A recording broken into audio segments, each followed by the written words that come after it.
the shadow of a gunslinger cast long across the dusty thoroughfare, as Victoria Bellamy clutched her valise with trembling hands, her heart beating wildly like a caged bird against her ribs. It was 1876, and the unforgiving New Mexico Territory had already taken more from her than she'd ever willingly give. "Miss, you look like you've seen the devil himself," a deep voice drawled, and Victoria startled, nearly dropping her luggage. Wade Blackwell stood before her, tall and broad-shouldered in a worn duster, his eyes clear blue against his sun-weathered skin. Despite the revolver holstered at his hip and the hardness around his eyes, there was something gentle in his expression that made Victoria hesitate instead of flee. "Perhaps I have," she replied, her Eastern accent sharp against the frontier town's rough edges. She'd arrived on the stagecoach from Boston just hours ago, and already she questioned everything about her decision to come west. Wade tipped his hat, revealing dark hair in need of a trim. "This your first time in Redemption Springs, madam?"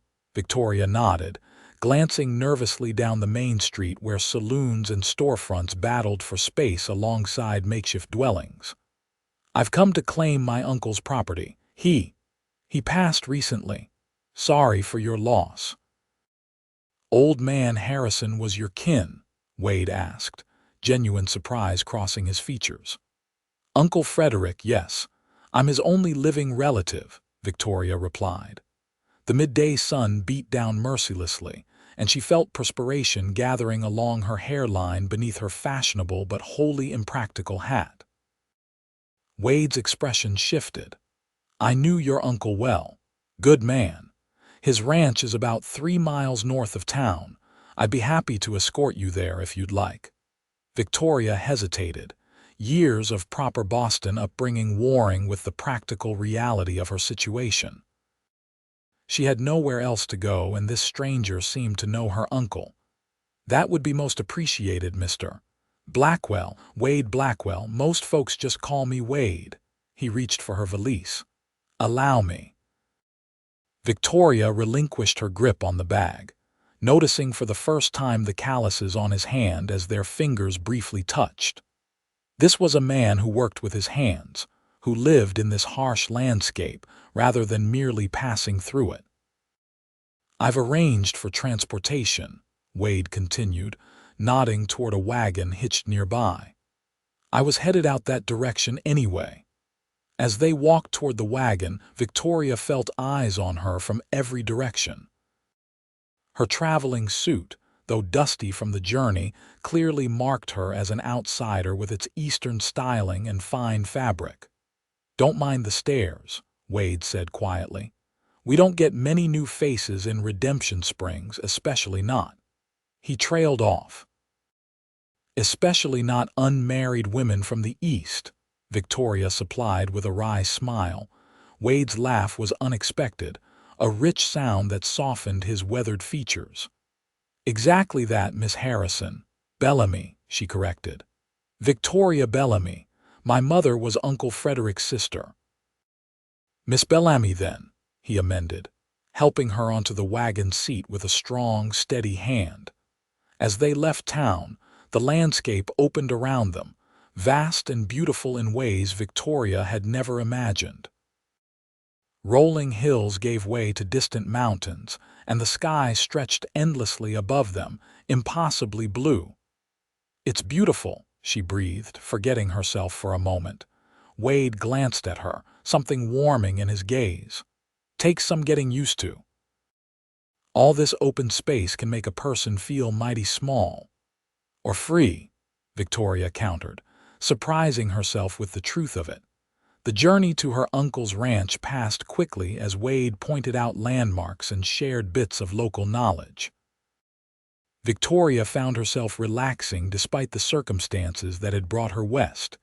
The ranch itself was modest, a sturdy main house, a barn, corrals, and several outbuildings. It was nothing like the grand estate she had imagined from her uncle's letters, but something about its honest simplicity appealed to her immediately. "Here we are," Wade announced, bringing the wagon to a stop. "Harrison Ranch, or I suppose it's Bellamy Ranch now." Victoria gazed at the weathered homestead. "It hardly seems real." As Wade helped her down from the wagon, a dog came bounding around the side of the house, a large, shaggy beast that skidded to a halt at the sight of strangers. "That's Buck," Wade explained. "Your uncle's dog. Good watchdog, but gentle as a lamb once he knows you." The dog approached cautiously, and Victoria extended her hand. After a moment's hesitation, Buck sniffed her fingers and then pressed his head against her palm. "He remembers your scent," Wade said softly. "Your uncle must have shown him something of yours. Letters, maybe." Victoria felt tears stinging her eyes. She'd never met her uncle in person. Her mother had severed ties with her brother long before Victoria was born, but they'd corresponded by letter for years, after she'd found his address among her mother's belongings following her death. "I never thought I'd actually come here," she admitted. "It was just a fantasy until the lawyer delivered the news of my inheritance." Wade collected her valise. "Come on, let's get you settled inside." The interior of the house was clean but sparse, with sturdy furniture and few decorations. A pot-bellied stove dominated the main room, with a kitchen area to one side and doors leading to what Victoria assumed were bedrooms. "Your uncle hired Mrs. Gunderson from town to come out and clean the place once a week," Wade explained. "She stocked the pantry when we heard you were coming." Victoria turned to him, confusion furrowing her brow. You knew I was arriving," Wade nodded.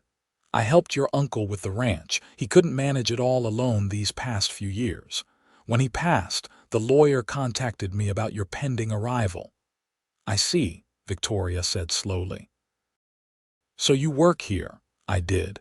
And I've been keeping things running until you decided what you wanted to do with the place." Wade set her valise down. "I have a small cabin out back. I can stay on to help or clear out if you'd prefer to sell." Victoria felt suddenly overwhelmed. She hadn't considered that the ranch might come with employees or that selling might be expected. I haven't decided anything yet. I only just arrived." Wade nodded understandingly. "Of course. No rush." He moved toward the door. "I'll let you get settled. There's a pump in the kitchen for water and the outhouse is around back. I'll bring in some firewood before dark." "Mr. Blackwell," Victoria called as he reached the door. When he turned, she continued, "Thank you for everything." He touched the brim of his hat. "Just Wade, please." "And you're welcome, Miss Bellamy."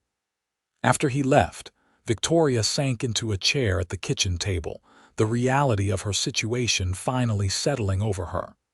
She was alone in a strange place, thousands of miles from everything familiar, with a ranch she had no idea how to run.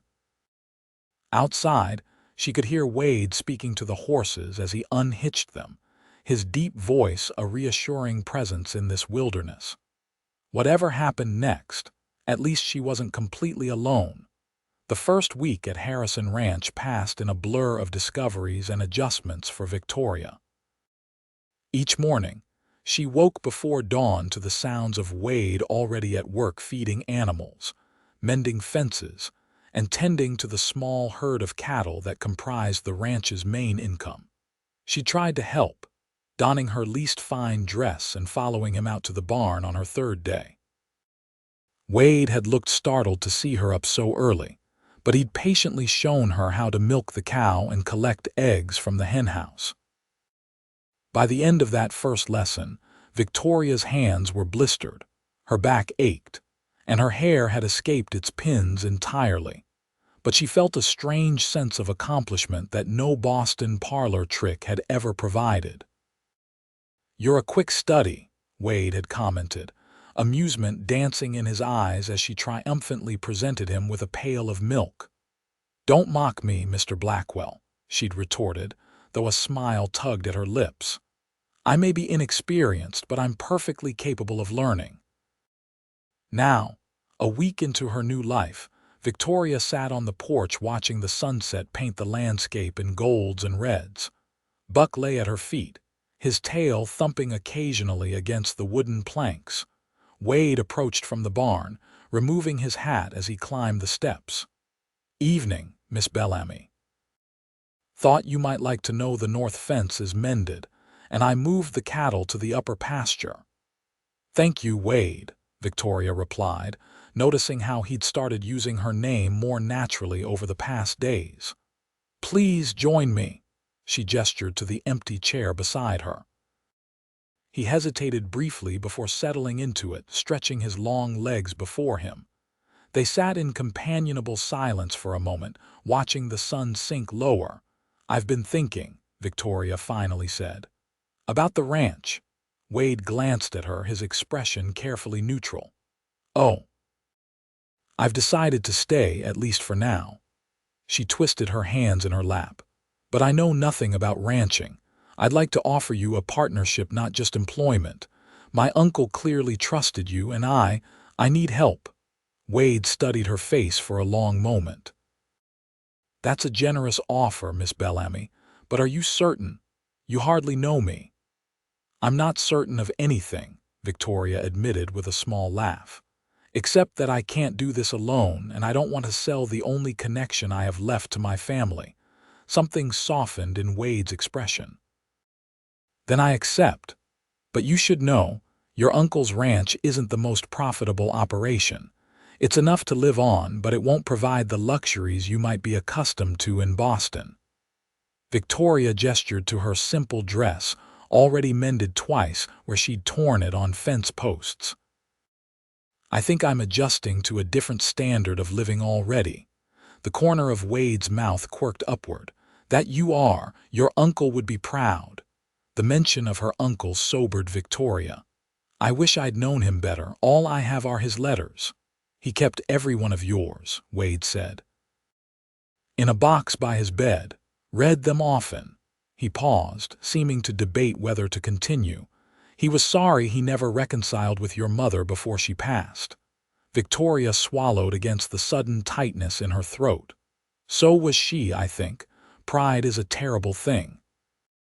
As darkness fell, Wade lit the lantern hanging from the porch beam. The yellow light cast a warm glow over them, creating an intimate circle against the gathering night. "Tomorrow's Saturday," Wade said after a while. "Town social at the church. Might be a good chance for you to meet some of the locals, if you're interested." Victoria considered this. She'd only been to town once since her arrival for supplies, and had felt the curious stares following her every move. Will they be welcoming to an outsider? "Some will, some won't," Wade answered honestly. "People here take their time warming up to newcomers, but they respected your uncle, and that counts for something." Victoria nodded thoughtfully. "Then I shall attend. It would be good to make some acquaintances." "I'll escort you if you'd like," Wade offered, adding quickly, "for propriety's sake." Victoria smiled at his consideration. "That would be most appreciated." Later that night, as Victoria prepared for bed in her uncle's, now her bedroom, she found herself wondering about Wade Blackwell.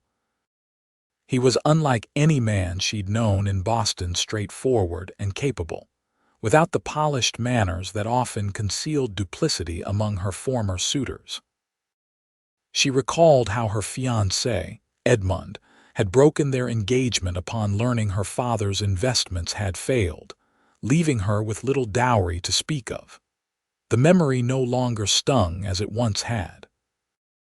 Indeed, coming west had been partly to escape the whispers and pitying glances that had followed the scandal. Perhaps, Victoria thought as she blew out her candle, this inheritance was more blessing than burden after all. Saturday evening arrived with Victoria feeling uncharacteristically nervous as she dressed for the social. She chose her simplest gown, a blue cotton with minimal trim, knowing even this would stand out among the frontier fashions. Wade was waiting on the porch when she emerged, and the appreciative look in his eyes sent an unexpected warmth through her. "You look lovely, Miss Bellamy," he said, offering his arm. "Thank you," she replied, taking it. "And please, after a week of showing me how to muck stalls and mend fences, I think you might call me Victoria." The ride to town was pleasant, with a cool evening breeze offering relief from the day's heat. Victoria found herself studying Wade's profile as he drove the wagon, noting the straight line of his nose and the way his hair curled slightly at his collar. "Tell me about yourself," she said suddenly. "How did you come to work for my uncle?" Wade was quiet for a moment before answering. "I drifted into these parts about 5 years ago. Was looking for work and your uncle needed help. Simple as that. And before," Victoria pressed gently, his hands tightened slightly on the reins. "Was a lot of things. Cowhand mostly, did a stint scouting for the cavalry." He glanced at her. "Fought in the war too, though I don't much like talking about that." Victoria nodded, understanding his reticence. The Civil War had ended 11 years ago, but its shadows lingered. "My father fought as well, for the Union." "Same," Wade said simply. After a pause, he added, "Your uncle said your father passed some years back." "Yes, when I was 17. Consumption. My mother followed 3 years later." Victoria stared ahead at the approaching town lights. "That's when I found my uncle's letters among her things and began corresponding with him." "He was mighty pleased to hear from you," Wade said softly. "Said it was like getting a piece of his sister back." They fell silent as they reached town, both lost in thoughts of the man who had connected their lives. The church was lit up brightly, lanterns hanging from every possible hook. Music spilled from the open doors, a fiddle and piano playing a lively tune. Wagons and horses were tethered all around, indicating a good turnout. Wade helped Victoria down, his strong hands at her waist sending a flutter through her that she quickly suppressed. As they approached the entrance, he leaned close. "Remember, most of these folks have known each other their whole lives. They can be suspicious of outsiders, but they're good people at heart." Victoria squared her shoulders. "I survived Boston society, Mr. Blackwell. I believe I can manage a frontier town social." His grin was quick and warm. "I don't doubt it for a second." Inside, the church had been transformed. Pews pushed to the walls made room for dancing, while tables laden with food lined one side. People of all ages filled the space, men in their Sunday best, women in carefully preserved dresses, children darting between groups of adults. The music paused briefly as they entered, and heads turned toward them. Victoria felt the weight of curious stares but kept her chin high. An older woman approached them first, her gray hair pulled back in a severe bun. "So you're Frederick's niece," she said, scrutinizing Victoria. "I'm Martha Gunderson. I've been keeping your uncle's house in order." "A pleasure to meet you, Mrs. Gunderson," Victoria replied warmly. "The house was immaculate when I arrived. I'm very grateful." The woman's expression softened slightly. "Your uncle was a good man, spoke highly of you. Thank you. I wish I'd had the chance to know him better." Mrs. Gunderson nodded and then turned to Wade. "Blackwell, you're looking less like a wild man tonight. Almost respectable." Wade chuckled. "High praise coming from you, Mrs. Gunderson." The older woman harumphed and moved on, but her interaction seemed to break the ice. Several townspeople approached to introduce themselves, some offering condolences about her uncle, others barely concealing their curiosity about the Eastern woman who'd inherited Harrison Ranch. Victoria handled each introduction with grace, though she noted the speculative glances that passed between some of the women when they observed her with Wade. "Miss Bellamy," a booming voice called, and Victoria turned to see a portly man in a fine suit approaching. "Sheriff Thomas Wilkins." "Pleased to make your acquaintance." Victoria shook his offered hand. "Likewise, Sheriff. Wade treating you right out at the ranch," the sheriff asked, his gaze flicking between them. "Mr. Blackwell has been invaluable," Victoria replied. "I'm not sure what I would have done without his assistance." The sheriff nodded approvingly. "Good man, Wade. Bit rough around the edges, but solid." "High praise from the law," Wade drawled, though Victoria noticed a tension in his posture that hadn't been there before. The sheriff clapped Wade on the shoulder.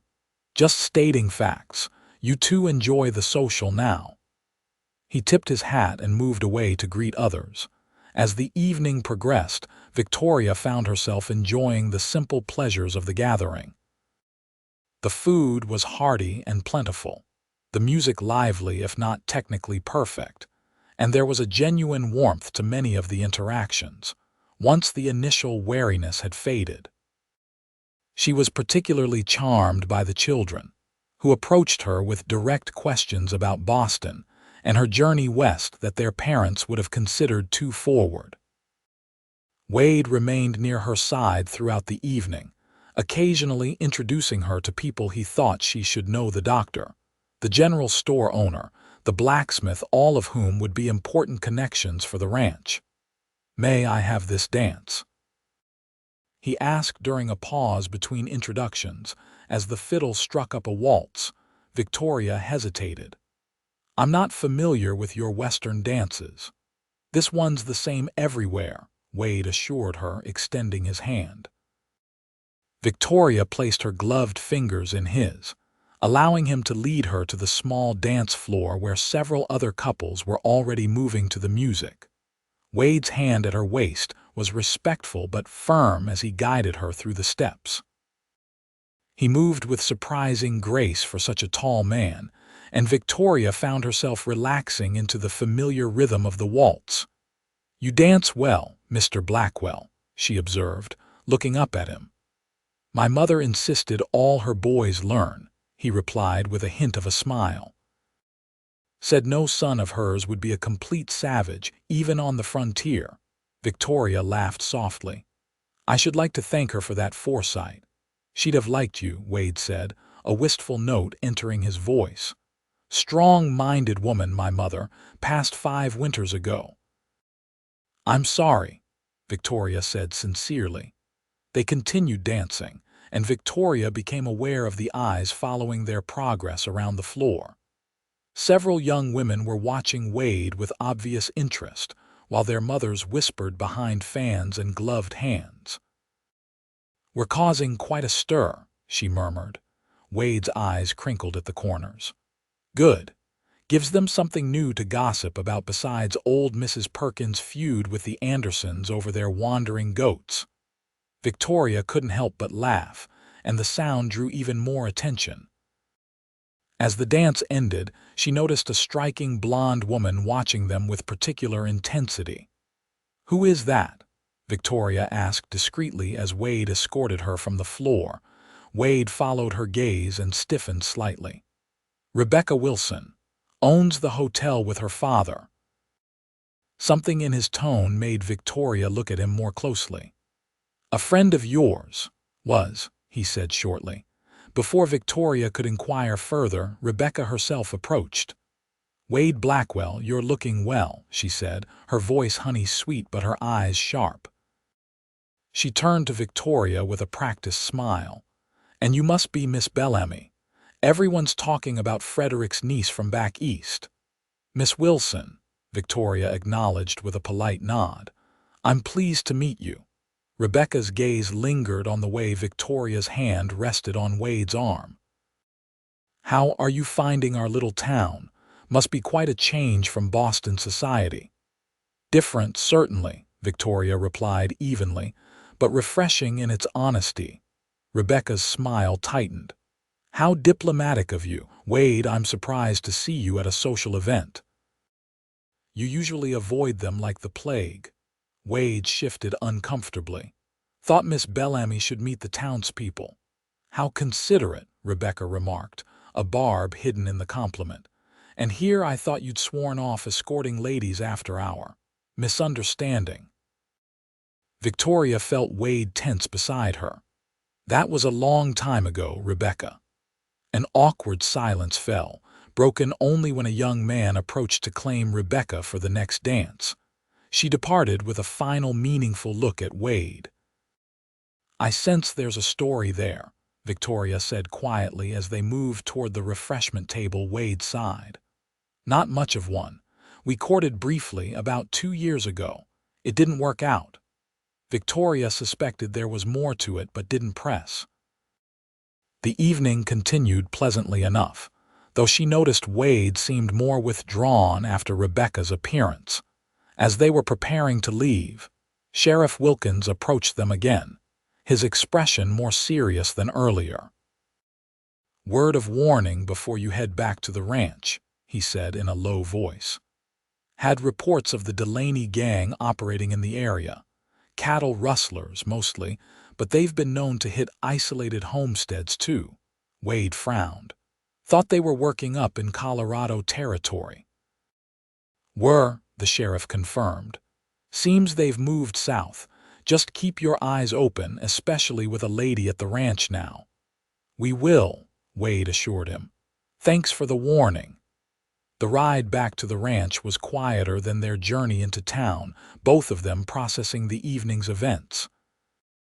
The moon was high, casting silver light over the landscape and providing good visibility on the road. "Did you enjoy yourself?" Wade finally asked as the ranch came into view. Victoria considered the question. "I did, surprisingly. Everyone was more welcoming than I expected, Miss Wilson notwithstanding." Wade's soft chuckle held little humor. "Rebecca has that effect on people. She seemed possessive of you," Victoria observed carefully. "She wanted to marry me," Wade said after a moment. "I wasn't interested in settling down then. Wasn't sure I belonged here." He glanced at Victoria.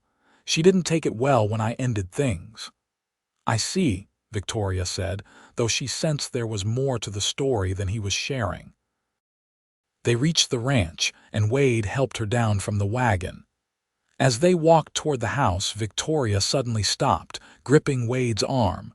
"The front door," she whispered. "It's open." Wade immediately moved in front of her, his hand going to his holstered revolver.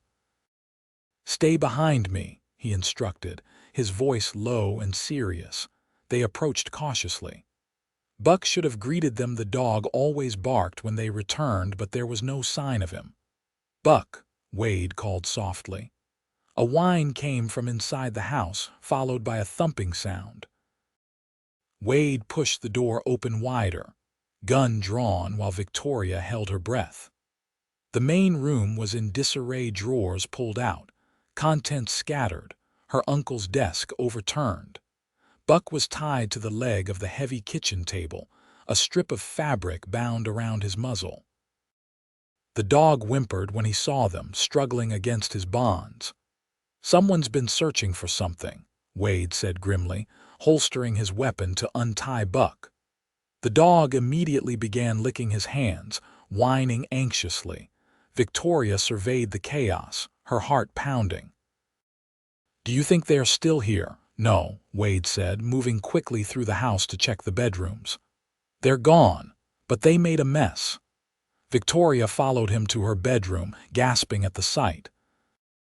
Her clothes had been pulled from the wardrobe, her mattress upended, and the small jewelry case she'd brought from Boston lay open and empty on the floor. "My mother's locket," she said, distress evident in her voice. "It was all I had of hers." Wade's expression hardened. "I'm going to check the rest of the property. You stay here with Buck. Lock the door behind me." Before Victoria could protest, he was gone, moving with purpose toward the barn. She closed and locked the door as instructed, then sank into a chair, Buck pressing against her legs sympathetically. What had the intruders been looking for? The timing seemed too coincidental after the sheriff's warning about the Delaney gang, yet common thieves wouldn't have left the furniture and other valuables behind. Wade returned 15 minutes later, his expression grim. "The barn's been searched too. They took some supplies but left the horses." He ran a hand through his hair. This wasn't ordinary thieves. They were looking for something specific. Victoria frowned. But what? I've only just arrived and I brought nothing of value except my mother's jewelry. Wade's gaze traveled to her uncle's desk, now lying on its side. Your uncle had a strong box. It's gone. What was in it? Victoria asked. Money, some documents. Nothing that would interest ordinary bandits. Wade began writing furniture, his movements sharp with controlled anger. I think the Delaney gang is involved, but this doesn't fit their usual pattern. Victoria joined him in setting the room to rights, grateful for the activity to distract from her fear. Should we alert the sheriff? First thing tomorrow, Wade agreed. Tonight I'll stay in here. You take your uncle's shotgun and lock yourself in the bedroom. I've never fired a gun, Victoria admitted. Wade paused in his tidying. Then it's time you learned. Out here, a woman needs to be able to protect herself. He retrieved the shotgun from its place by the door and showed her how to load and fire it. Victoria listened attentively, pushing aside her Eastern sensibilities about ladies and firearms. This was the frontier, and different rules applied. I'll clean up the rest, Wade said when the lesson was complete. You should try to get some sleep. Victoria nodded, though she doubted sleep would come easily. At her bedroom door, she paused. Wade, thank you for everything. His expression softened momentarily. Get some rest, Victoria. We'll sort this out tomorrow. True to his prediction, Victoria slept poorly, startling at every creak and rustle of the old house. When dawn finally came, she dressed quickly and found Wade already awake, making coffee in the kitchen. You look like you didn't sleep much either, she observed, noticing the dark circles under his eyes. Kept watch most of the night, he admitted, pouring her a cup of the strong black coffee. We'll ride into town after breakfast, report this to the sheriff. Sheriff Wilkins listened gravely to their account, his frown deepening at the mention of the missing strongbox. This isn't the Delaney's usual style, he confirmed. Their smash-and-grab types take what's valuable and visible, searching like this. He shook his head. Sounds more targeted. But who would target my uncle? Victoria asked. He was a simple rancher. The sheriff and Wade exchanged a look that Victoria couldn't interpret. Your uncle wasn't always a rancher, Miss Bellamy, the sheriff said carefully. Before settling here, he rode with various outfits. Had something of a reputation in his younger days. Victoria stared between them, stunned. Are you suggesting my uncle was an outlaw? Not exactly, Wade said. More a man who walked both sides of the law when it suited him. He went straight years ago before I knew him, but he had history. Why didn't you tell me this? Victoria demanded, feeling betrayed. Wasn't my story to tell, Wade replied simply. And it didn't matter anymore. He was a good man when I knew him. The sheriff nodded agreement. Frederick Harrison was respected in this town. Whatever he did before, he made up for it here. Victoria struggled to reconcile this information with the kind uncle who had written her such thoughtful letters. Do you think his past has something to do with the break-in? Possibly, the sheriff said. I'll send telegrams. See if there's been similar incidents or if any old associates of your uncle's have been released from prison recently. They left the sheriff's office with a promise that he would ride out to the ranch later to investigate further. Victoria was quiet as they collected supplies from the general store, her mind whirling with questions about her uncle's past. I should have told you, Wade said as they loaded their purchases into the wagon. About your uncle's history. I just didn't think it mattered anymore. Victoria sighed, her initial anger fading. Perhaps it didn't, until now. They were about to depart when Rebecca Wilson approached, her expression concerned. Wade, Miss Bellamy, I heard about the break-in at your ranch. How dreadful. Victoria wondered how news had traveled so quickly, but Wade seemed unsurprised. "Word travels fast in small towns," he said, as if reading her thoughts. "Are you both all right?" Rebecca asked, her hand touching Wade's arm in a familiar gesture that didn't escape Victoria's notice. "We're fine," Wade assured her, subtly shifting away from her touch. "Nothing serious was taken." Rebecca's gaze sharpened. "Nothing. I heard Frederick's strongbox was missing." Victoria and Wade exchanged glances. "How did you know that?" Wade asked carefully. Rebecca waved a dismissive hand. "Sheriff mentioned it to my father when he came by the hotel this morning. Papa used to be good friends with Frederick, you know." Something about her casual tone struck Victoria as forced, but before she could pursue it, Rebecca continued. "You must be so unsettled, Miss Bellamy. Perhaps you should consider staying in town for a few days. The hotel has lovely rooms." "That's very kind," Victoria replied politely, "but I prefer to stay at the ranch." Rebecca's smile tightened. "Of course, but if you change your mind." She turned to Wade. "Take care of yourself, Wade. These are dangerous times." As they drove away, Victoria mulled over the encounter. She seemed very interested in the strongbox. Wade nodded, his expression thoughtful. "Too interested, and too well informed." "You think she might be involved somehow?" Wade hesitated. "Rebecca's ambitious, but I can't see her mixed up with outlaws. Her father, though." He trailed off, frowning. "Wilson and your uncle had a falling out a few years back. Never knew what it was about." The rest of the day passed in heightened vigilance as they repaired the damage to the house and barn. Sheriff Wilkins rode out as promised, taking notes and examining the scene, but offering little new insight. That evening, as they sat on the porch watching the sunset, a habit they'd fallen into over the past week, Victoria finally asked the question that had been burning in her mind. What was in the strongbox that could be so important? Wade was quiet for so long that Victoria thought he might not answer. Finally, he sighed. "Money, about $500, some land deeds, and a map." "A map," Victoria repeated. "Of what?" Wade's gaze remained fixed on the horizon. "Your uncle never said exactly." "Just that it was insurance against old enemies." "You think someone came looking for this map specifically?" "It's possible." Wade turned to face her fully. "Victoria, you should know your uncle's past may have caught up with him, and now it might be catching up with you. If you want to go back east, I would understand." The thought had occurred to her. Return to Boston, sell the ranch from afar, resume her old life. But what life would that be? She had no family there, no real friends, only the remnants of a society that had already cast her aside when her fortune had faltered. "I'm not going anywhere," she said firmly. "This is my home now." Wade's expression was unreadable in the fading light. "It could be dangerous."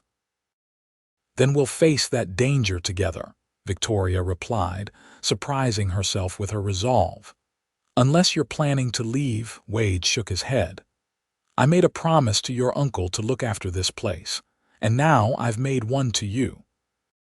He hesitated before adding, "But I need to be honest about something." Victoria tensed, wondering what new revelation awaited. "I knew your uncle before I came here," Wade admitted. "We rode together briefly years ago. That's why he trusted me with the ranch. You were part of his previous life?" Victoria asked carefully. "For a short time," Wade confirmed. "I was young, angry after the war, made some bad choices. Your uncle helped me straighten out, gave me a second chance when he settled here." Victoria absorbed this information, finding that it didn't change her opinion of Wade as much as she might have expected. "Thank you for telling me the truth." "There's more," Wade continued, his voice low. "I think I know what might have been on that map and who might be after it." Victoria leaned forward. "Tell me." Before Wade could continue, Buck began barking furiously, alerting them to riders approaching. Wade was on his feet instantly, hand moving to his revolver. "Get inside," he ordered, but it was too late. 4 riders emerged from the gathering darkness, spreading out to surround the house. "Evening, folks," called the leader, a lean man with a pockmarked face. "Hope we're not interrupting your quiet time." Wade positioned himself protectively in front of Victoria. "State your business." The man smiled unpleasantly. "Name's Delaney, Jim Delaney, and I believe you have something that belongs to me." Victoria's blood ran cold. The notorious gang leader the sheriff had warned them about was now on her porch, looking at them with calculating eyes. "Nothing here belongs to you, Delaney," Wade replied evenly. Delaney's smile vanished. "The map, Blackwell, Harrison's map. Hand it over and we'll ride away peaceful-like." "Don't have it," Wade said. "Somebody beat you to it. House was ransacked yesterday." Delaney's eyes narrowed. "You expect me to believe that? Harrison told me before he died that you knew where it was." Victoria glanced at Wade sharply. Her uncle had spoken to this outlaw before his death. "If he told you that, he was mistaken," Wade insisted. "Search the house if you don't believe me. It's gone." Delaney seemed to consider this, then nodded to his men. 2 dismounted and approached the house, while Delaney and the 4th man kept their guns trained on Wade and Victoria. "Inside," Delaney ordered. "Slowly." They complied, Wade keeping himself between Victoria and the outlaws as they entered the house. Buck growled but stayed close to Victoria's side, sensing the danger. "Search everything," Delaney commanded his men. "Tear the place apart if you have to." For the next half-hour, Victoria and Wade were forced to sit at the kitchen table while the gang methodically searched the house. Unlike the previous intruders, they were thorough rather than destructive, checking for hidden compartments and false bottoms in drawers. "Nothing, boss," one finally reported. "If it was here, it ain't now." Delaney's face darkened with anger. "Someone got here first." He turned to Wade. "You know who it was, don't you?" "I have suspicions," Wade admitted, "but nothing certain." Delaney studied him for a long moment. "You always were too clever for your own good, Blackwell." He glanced at Victoria. "Does the lady know about your past? About what you and her uncle did together?" "Leave her out of this," Wade said, his voice dangerously quiet. Delaney laughed. "Too late for that. She's in it now, just by being here."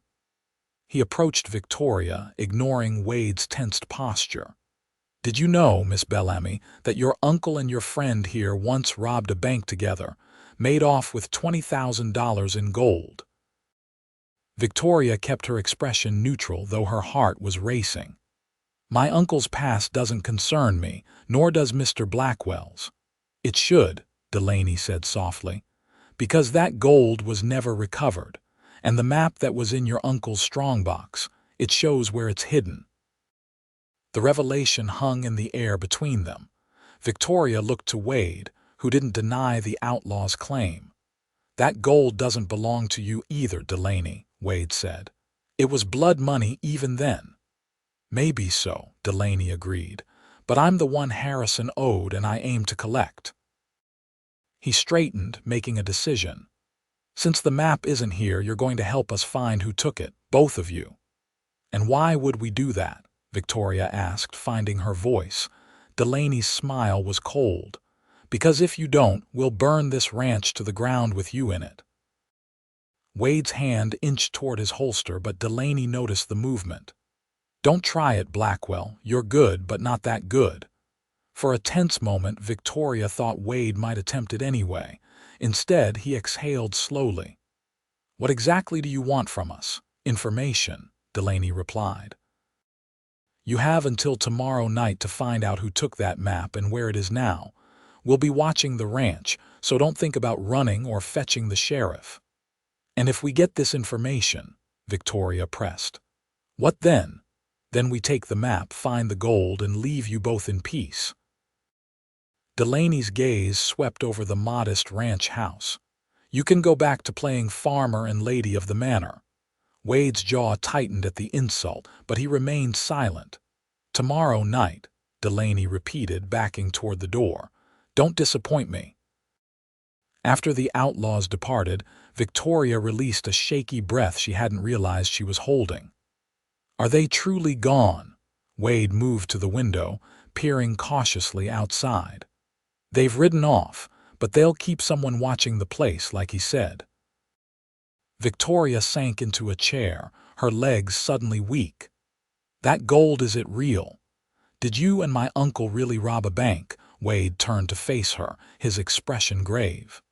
"Yes, it was a long time ago, during a very dark period after the war.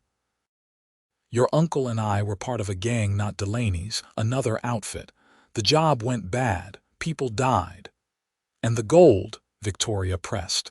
"Your uncle hid it, only he knew where." Wade ran a hand through his hair. "We agreed never to touch it. It was blood money, like I told Delaney." Victoria tried to process this information. "But my uncle made a map. Insurance," Wade explained. "In case anyone who was involved ever came looking for revenge, he could trade the location for his life if needed. And now Delaney wants it," Victoria concluded. "But who took it from the strong box? How did they even know about it?" Wade paced the small kitchen. "Someone who knew your uncle's past. Someone who knew about the strong box specifically." He paused. "I'm thinking Wilson, Rebecca's father. He and your uncle were close once before their falling out." "What was their disagreement about?" Victoria asked. Wade hesitated. "I'm not entirely sure, but about 2 years ago Wilson started pressing your uncle for money, claimed Frederick owed him from some old deal." The pieces were beginning to come together in Victoria's mind.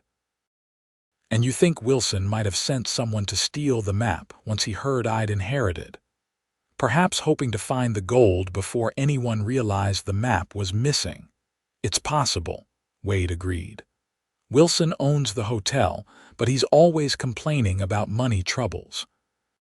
Finding that gold would solve his problems." Victoria stood, decision made. "Then we need to confront him. It's our only chance of resolving this before Delaney returns tomorrow." Wade looked at her with surprise. "It could be dangerous." "More dangerous than waiting for Delaney to return and burn us alive," Victoria countered. "I think not." A slow smile spread across Wade's face. "You're nothing like I expected, Victoria Bellamy." "I'll take that as a compliment," she replied. "Now, how do we get to town without Delaney's men seeing us?" Wade's plan was simple but risky. They would wait until after midnight, then slip out through the root cellar, which had an exit behind the barn. From there, they could circle around to where Wade had left 2 horses hidden in a stand of trees earlier that day, a precaution he'd taken after the first break-in. "You're remarkably prepared for someone who claims to have gone straight," Victoria observed as they gathered what they would need. Wade's expression was rueful. "Old habits. Your uncle taught me to always have an escape route." They spent the intervening hours preparing. Wade showed Victoria how to use his spare revolver, a smaller model that fit her hand better than the shotgun. "I pray you won't need to use it," he said as she practiced drawing it from the holster he'd adjusted for her waist. "But if you do, aim for the center of the body. Don't try for fancy shots." Victoria nodded, trying to suppress the tremor in her hands. The weight of the gun was foreign and frightening, yet also oddly empowering. As midnight approached, they doused all the lamps in the house, moving in darkness. Wade led Victoria to the root cellar, Buck padding silently behind them. "The dog comes with us," Victoria whispered. "Buck can warn us if anyone approaches," Wade explained. "And he deserves better than being left behind for Delaney to find." The root cellar was cool and earthy smelling, lined with shelves of preserves her uncle had put up. At the far end, a narrow tunnel led to an exit concealed behind a growth of shrubs. "Your uncle was very thorough in his preparations," Victoria remarked as they crawled through the passage. paranoid," Wade corrected, "but it's serving us well tonight." They emerged into the cool night air, stars brilliant above them in the clear sky. Wade led them in a wide circle around the ranch, avoiding the spot where he suspected Delaney had left a man watching. Buck trotted ahead, occasionally returning to ensure they were following. The horses were where Wade had left them, tethered in a small copse of trees near a stream. They mounted quietly and set off toward town at a careful pace, avoiding the main road. "If we're right about Wilson," Victoria said as they rode side by side, "what do we do? Simply confront him?" "We need proof," Wade replied. "If he has the map, we need to find it. Then we can either turn it and him over to the sheriff or use it to bargain with Delaney," Victoria finished. "Would that work? Would he truly leave us in peace?" Wade's silence was answer enough. They reached town just before 2 in the morning. The streets were deserted, buildings dark except for the saloon, where light still spilled from the windows along with occasional bursts of laughter. The Wilson Hotel stood at the end of the main street, a 2-story structure that was the most impressive building in Redemption Springs. A single lamp burned in the lobby window. "There's a back entrance through the kitchen," Wade said, directing them down an alley alongside the hotel. "The cook lives in town, so it should be empty this time of night." They left the horses tethered behind the building and approached the kitchen door cautiously. Wade tested it and found it locked. "Stand back," he whispered, then removed a small leather case from his pocket. Victoria watched in astonishment as he selected 2 slender metal tools and worked them into the lock with practiced ease. "Another skill from your previous life?" she asked. Wade's smile was barely visible in the darkness. "Not one I'm proud of, but useful nonetheless." The lock clicked and the door swung open silently. They entered the darkened kitchen, Buck following closely. Wade led them through to the main hotel, where the reception desk stood empty in the dim light of a single oil lamp. "Wilson's office is upstairs," Wade whispered. "Second door on the right. His private rooms are at the back of the building." They climbed the stairs carefully, avoiding the spots that looked likely to creak. The upper hallway was dark, but moonlight through a window provided enough illumination to navigate. Outside Wilson's office, Wade paused, listening. Hearing nothing, he again used his tools on the lock. This one took longer but eventually yielded with a soft click. The office was neat and well appointed, with a large desk dominating the space. Wade moved immediately to it, checking the drawers while Victoria examined a cabinet against one wall. "Locked," she whispered, indicating a drawer in the cabinet. Wade joined her, working his magic on the lock. Inside, they found account books and personal papers, but no sign of a map. "It must be in his rooms," Wade concluded after they'd searched the entire office without success. Victoria hesitated. "Breaking into his office is one thing, but his private quarters. We don't have a choice," Wade reminded her. "Delaney will return tomorrow night, and he won't be satisfied with excuses." They were about to leave the office when Buck suddenly growled, the hair on his back rising. A moment later, they heard footsteps in the hallway.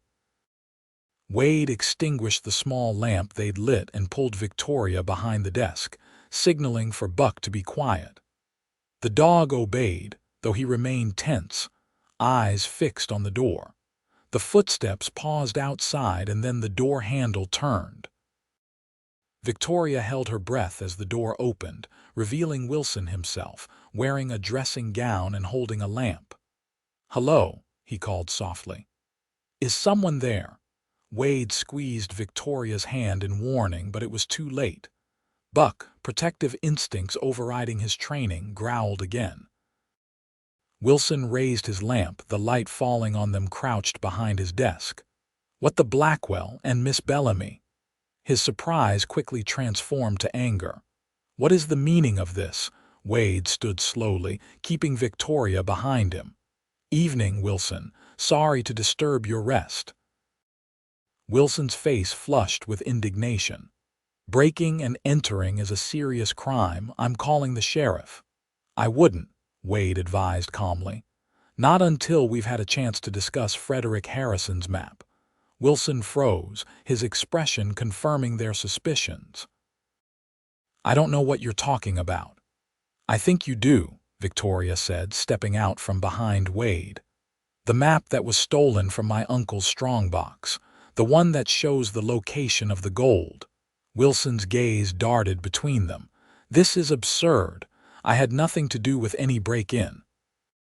"Maybe not personally," Wade conceded. "But you knew about the map, didn't you? You and Frederick fell out over it." A calculating look entered Wilson's eyes. "Even if I did know about such a map, breaking into my hotel hardly puts you in a position to make accusations." "We're not here to accuse," Victoria said, adopting the calm, reasonable tone she'd often heard her father use in business negotiations. "We're here because we have a mutual problem. James Delaney." Wilson's face paled visibly. "Delaney, he's in town, at my ranch," Victoria confirmed. "Looking for the map. He's given us until tomorrow night to produce it, or he'll burn the place to the ground with us in it." Wilson sank into a chair, his bluster evaporating. "Delaney is not a man to make idle threats." "No, he isn't," Wade agreed. "Which is why we need that map, Wilson. If you have it, now's the time to say so." Wilson was quiet for a long moment, visibly calculating his options. Finally, he sighed. "Rebecca has it." "Rebecca," Victoria repeated, surprised. Wilson nodded wearily. "My daughter can be ambitious." When she heard Frederick had passed, and his eastern niece was coming to claim the ranch, she saw an opportunity. She knew about the map from conversations she'd overheard between her mother and me years ago. "So she arranged the break-in," Wade concluded. "Hired some drifters passing through," Wilson confirmed. "Paid them to find the strongbox and bring it to her. She thought with the map we could find the gold before anyone else knew it existed." Victoria processed this information. "Where is she now? Where is the map?" Wilson hesitated, then seemed to reach a decision. "She left town this morning. Said she was going to visit her aunt in Santa Fe, but I suspect she's gone looking for the gold herself." Wade cursed under his breath. "Does she know what she's getting into? That gold has a bloody history." "I tried to warn her," Wilson said, his expression grim. "But Rebecca has always believed she knows better. Ever since her mother died, she's been determined to secure our future by any means necessary." Victoria felt a pang of sympathy despite herself. "Do you know where she might have gone?" "Where the gold is hidden," Wilson shook his head. "Frederick never told me the exact location, only that it was in Devil's Canyon, somewhere near the old mission ruins." Wade and Victoria exchanged glances. Devil's Canyon was about 30 miles west, a full day's ride through rough country. "If Rebecca left this morning, she has a substantial head start," Victoria noted. "And if Delaney finds out she's gone after the gold." Wade didn't need to finish the thought. "The outlaw would pursue her, and he wouldn't be merciful when he caught her." Victoria made a quick decision. "We need to go after her, not just for the map, but for her safety." Wade raised an eyebrow. "You want to help Rebecca after she robbed you?" "I don't particularly like her," Victoria admitted, "but I wouldn't wish Delaney on anyone, and besides, she has my mother's locket." Wilson looked between them, hope dawning in his eyes. "You'd help her?" "Even after what she did, on one condition," Wade said firmly. "When we find her and the map, you turn yourself and Rebecca in to Sheriff Wilkins. Confess to the break-in." Wilson balked. "That would ruin us." "The scandal alone. Better a scandal than a funeral," Victoria interrupted. "Delaney won't stop looking for that gold. The only way any of us will be safe is if the law knows everything." Wilson's shoulders slumped in defeat. "Very well. but please bring my daughter home safely."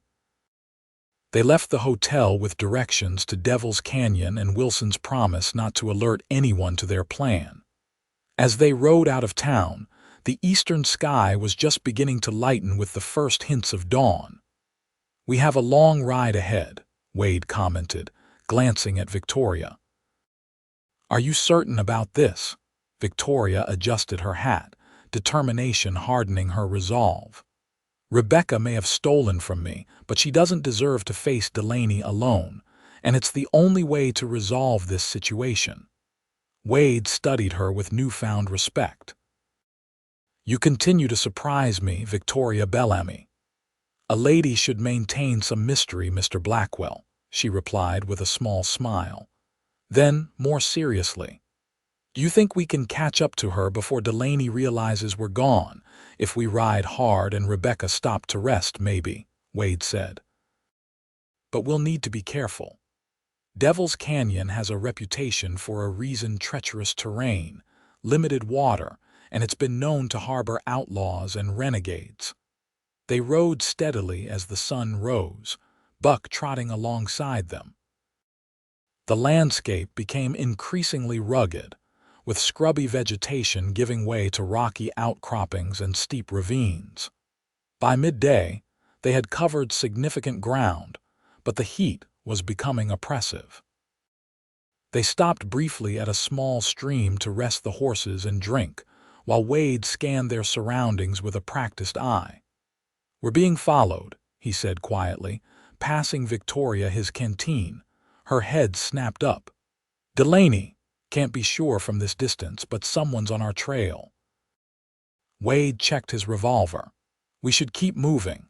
Devil's Canyon is still a few hours' ride." They continued with increased urgency, pushing the horses as much as they dared in the difficult terrain. As they rode, Wade explained more about the history of the gold they were seeking. "It was a payroll shipment for the Army," he said. "Our gang hit it during a vulnerable stretch of road. It went bad. The guards fought back harder than expected.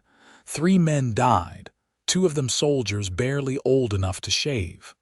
Victoria heard the regret in his voice. "That's why you and my uncle never went back for it," Wade nodded.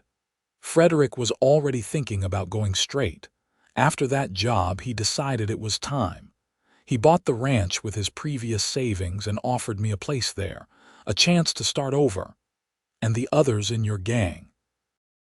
"Most were caught or killed within a year," Wade said grimly. "Delaney wasn't part of our outfit, but he had connections to our leader. When he got out of prison last year, he must have started looking for the gold."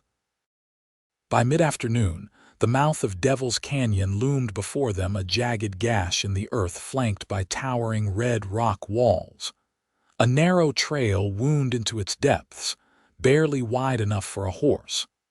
"The mission ruins are about 2 miles in," Wade said as they approached cautiously. "If Rebecca's here, that's where she'll be." They dismounted and led the horses into the canyon, the temperature dropping noticeably in the shadows cast by the high walls. Buck moved ahead, nose to the ground, occasionally stopping to sniff the air. "He's got a scent," Wade observed as the dog's behavior became more focused. "Someone's been through here recently." They followed Buck's lead, moving as quietly as possible. The canyon twisted and turned, the walls sometimes narrowing until they were just a few feet apart, then widening into small clearings dotted with stunted trees and sparse vegetation. After about 20 minutes, Buck froze, growling softly.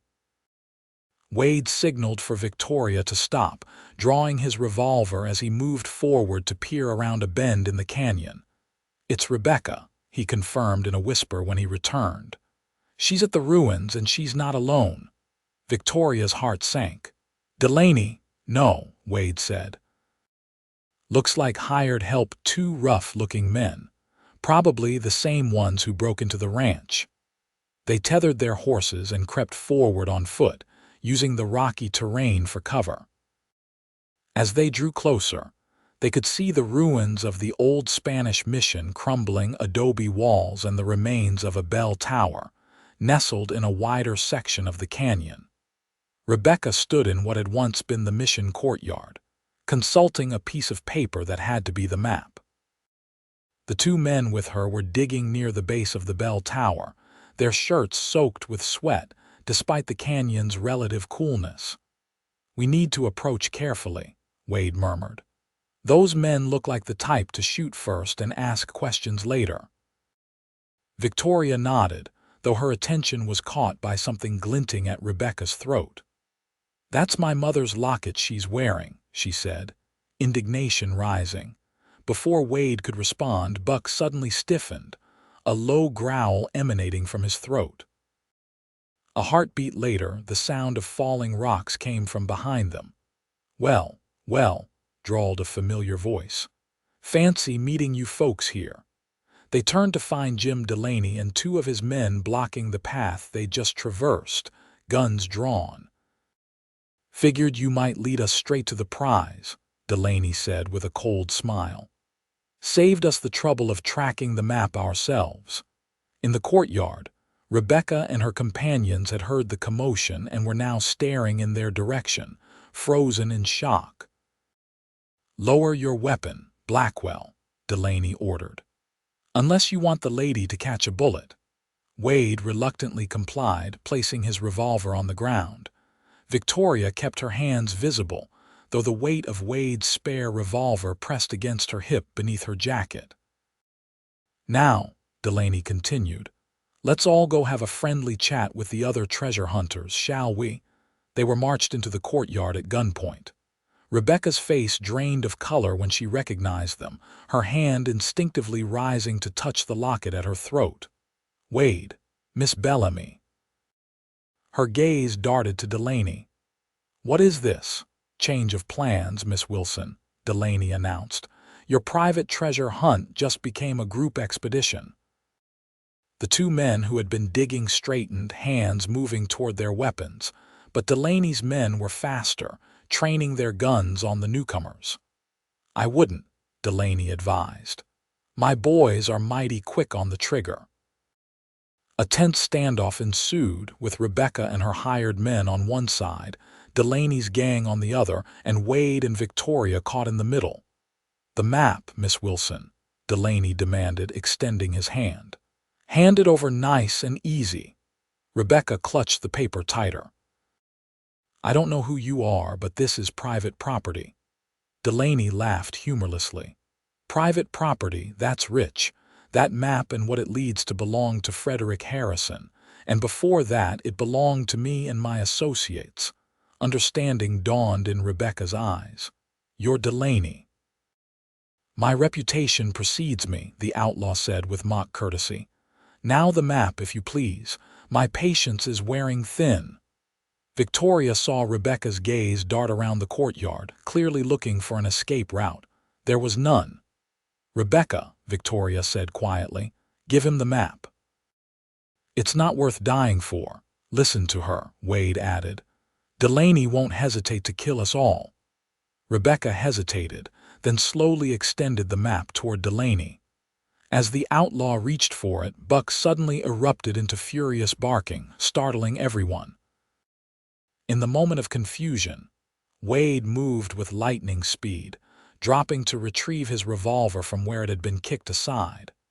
Victoria, taking her cue, drew her own weapon from beneath her jacket. Gunfire erupted in the confined space of the courtyard.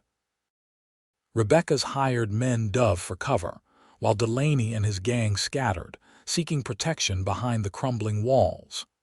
"This way," Wade shouted to Victoria and Rebecca, indicating a narrow passage between two sections of the ruins. They ran, bullets splintering adobe near their heads.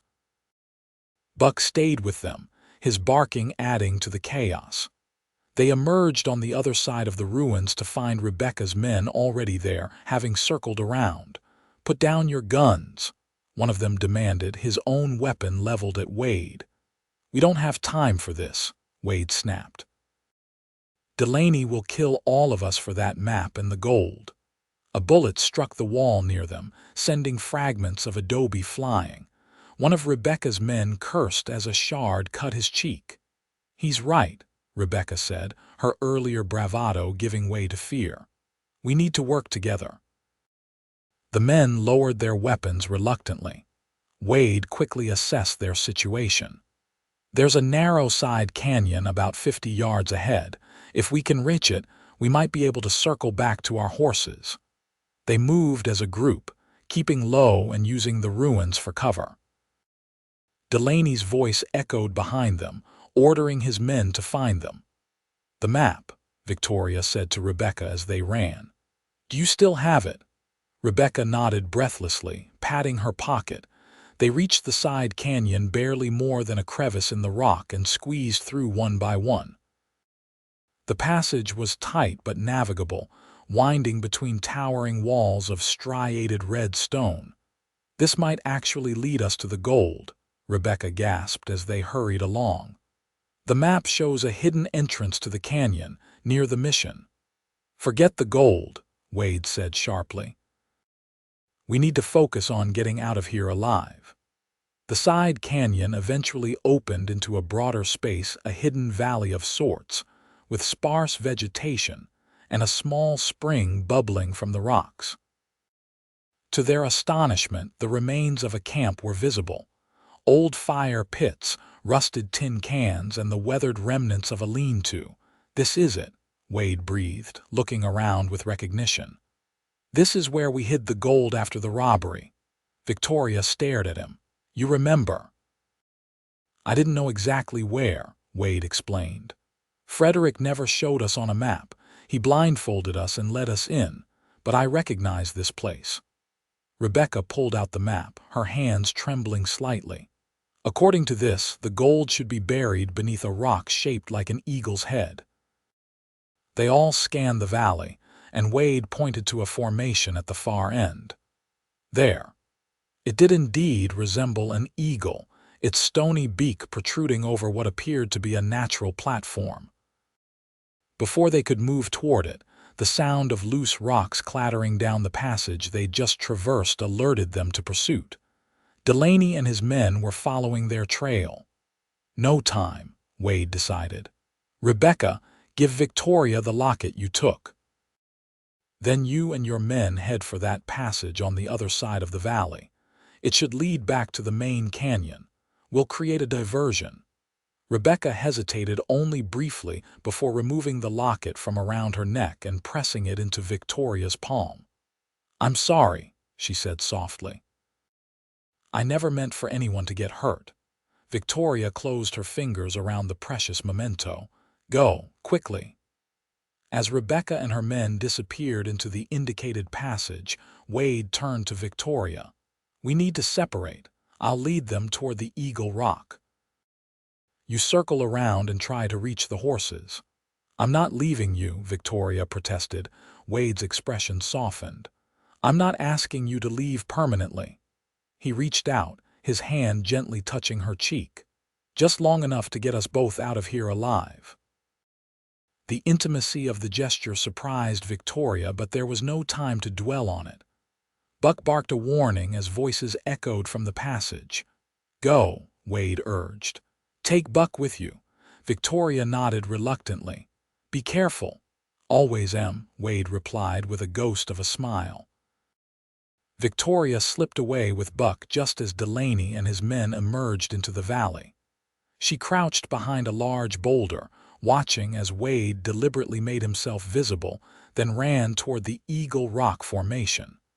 "There's Blackwell," Delaney shouted. "Get him." Two of the outlaws pursued Wade, while Delaney and the third man surveyed the valley cautiously. "The woman must be here somewhere," Delaney said. "And probably Wilson's daughter too. Find them." Victoria held her breath as the third man began searching the area, moving systematically from boulder to boulder. Buck pressed against her side, sensing the need for silence. When the outlaw was just a few yards away, a gunshot rang out from the direction of the Eagle Rock, followed by a cry of pain. Victoria's heart lurched. Had Wade been hit? The distraction gave her an opportunity. As the outlaw turned toward the sound, Victoria slipped from her hiding place and made for the passage Rebecca had taken, Buck silently following. The passage was narrower than the first, forcing Victoria to turn sideways in some places. She moved as quickly as she dared, conscious of every sound. Behind her, she could hear shouts and more gunfire. The passage eventually opened onto the main canyon, about 100 yards from where they had left the horses. To her relief, the animals were still there, though clearly agitated by the gunfire echoing through the canyon. Victoria untethered them quickly, preparing to lead them closer to the hidden valley. Before she could, Rebecca emerged from the passage, alone and breathless. "My men," she gasped. "They turned on me, tried to take the map." Victoria's sympathy was limited. "Where are they now?" "I lost them in the passage," Rebecca said, glancing nervously over her shoulder. "But they can't be far behind." As if summoned by her words, one of the hired guns appeared at the mouth of the passage, his face contorted with anger when he spotted them.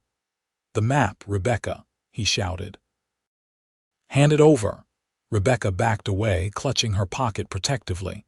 Victoria drew her revolver, aiming it with steady hands. "Step back," she ordered, "or I will shoot." The man hesitated, clearly assessing whether she was bluffing. Victoria cocked the hammer with a deliberate click. "She won't miss at this range," Rebecca added, "and neither will I." She had produced a small derringer from her sleeve.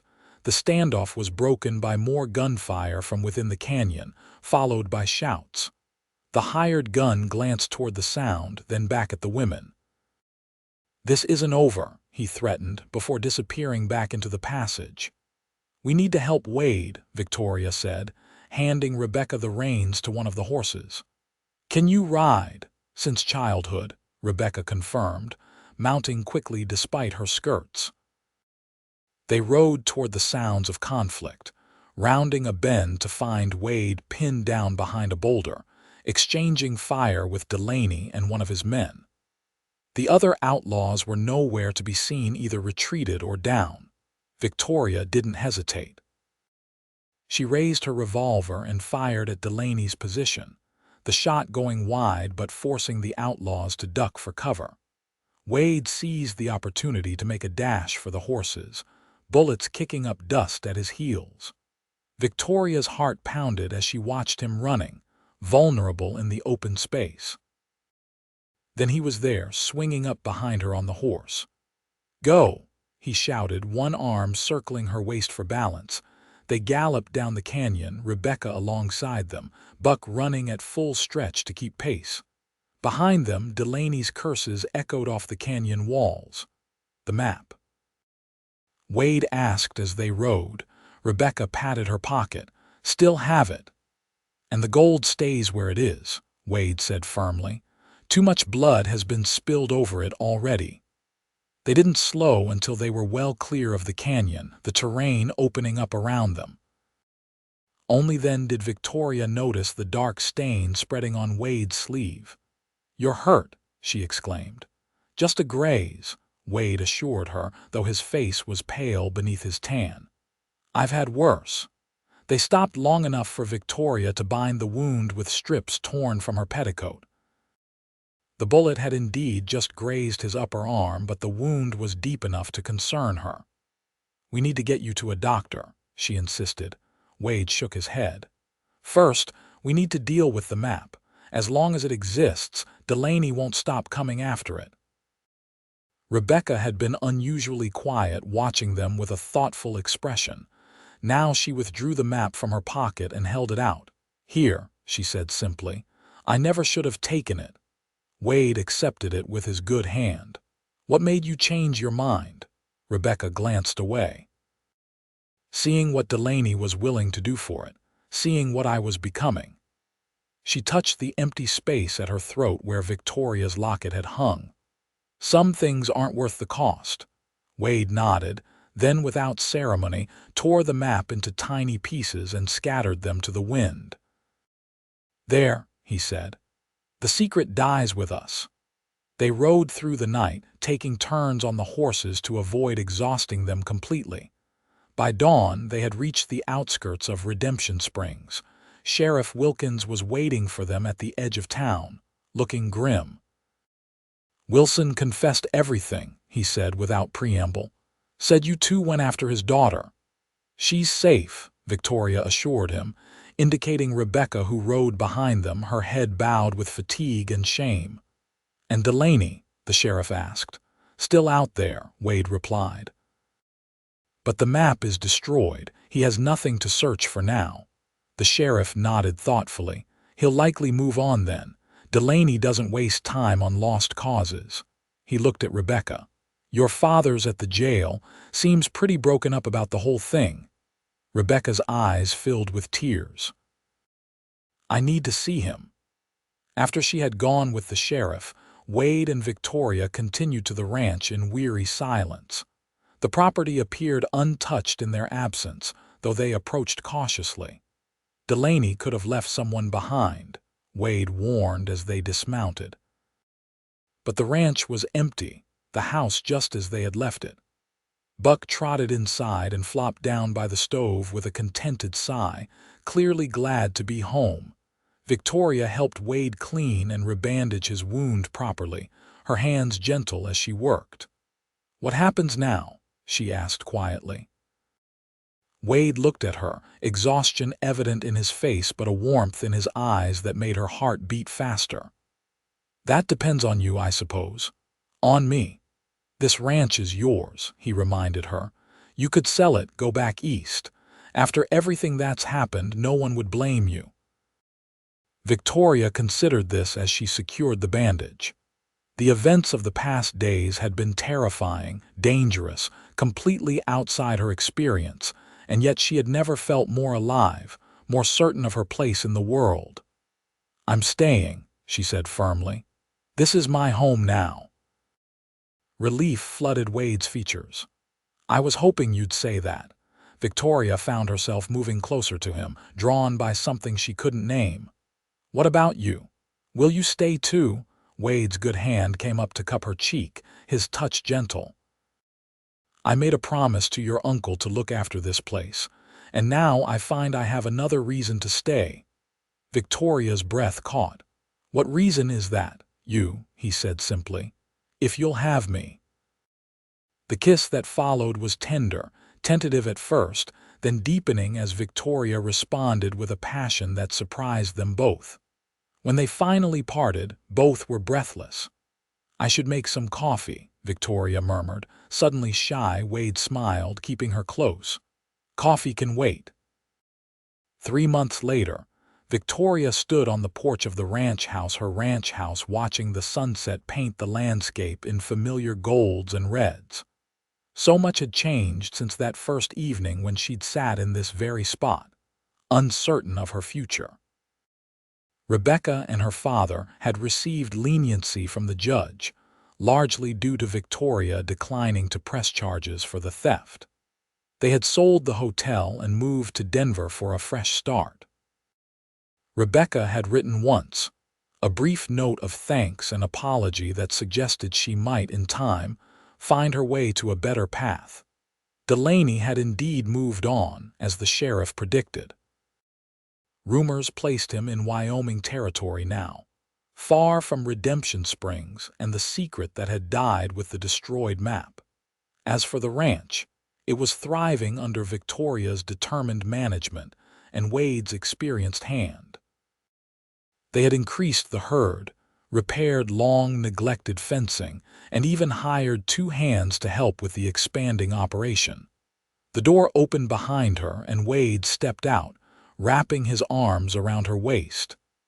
"Penny for your thoughts," he murmured, pressing a kiss to her temple. Victoria leaned back against him, savoring his warmth. "I was just thinking about how much has changed, how different my life is from what I imagined in Boston."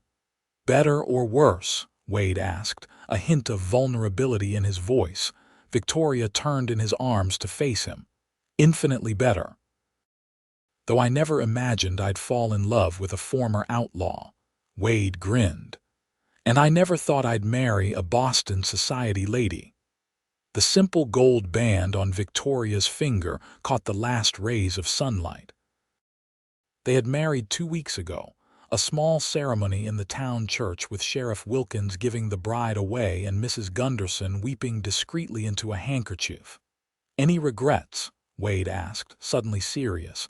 Victoria shook her head. "None, though sometimes I wonder." "About what?" "About staying," she admitted. "That first night when you offered me the choice to leave whenever I wanted, part of me was terrified to stay." Wade's expression softened. "I remember, you said you were scared to stay. And you said the door would always be open if I wanted to leave," Victoria finished. "It was the kindest thing anyone had ever said to me. The freedom to choose made me want to stay all the more." Wade gathered her closer. "The offer still stands. If you ever want to leave, the door stays open." Victoria smiled up at him. "I think you're stuck with me, Mr. Blackwell." "I can live with that, Mrs. Blackwell," he replied, lowering his head to kiss her. As the first stars appeared in the darkening sky, Victoria knew with absolute certainty that she had found her true home not in the ranch itself, but in the arms of the man who had taught her that the greatest freedom came not from escape, but from choosing to stay where one belonged. And she belonged here with Wade, in this wild and beautiful land that had once seemed so foreign but now felt more like home than Boston ever had. Whatever the future held, they would face it together, on their own terms, with doors open to possibility but hearts firmly anchored to each other.